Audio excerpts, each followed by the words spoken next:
Australian Competition and Consumer Commission has hit back at what it calls misinformation from Google. Well, Shauna in the Cube has been looking into this. Shauna, what more can you tell us? Well, Josh Frydenberg, the Treasury Secretary in Australia, tweeted this earlier on this month upon the release of a new draft law. Now, that draft law would make companies like Google and Facebook pay for news that appears on their platforms.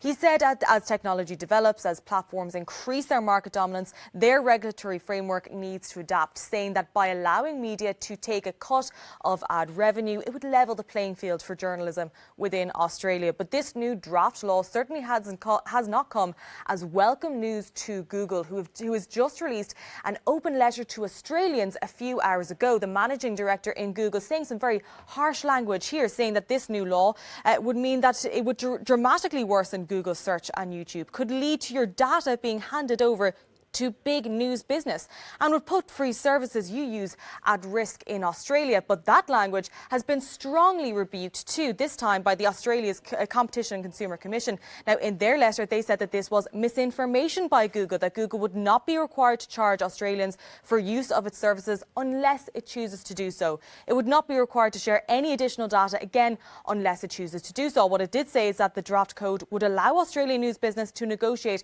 fair payment for their work. But here in Europe, this is not a new conversation either. Back in 2014, Google pulled Google News out of Spain because Spain had called for Google to start paying for that content. So this tussle happening in Australia, but European eyes certainly on this too. Shauna Davies in the Cube, thanks very much for that. Well, stay with us on Euronews. We'll be back with more stories on Good Morning Europe in just a moment.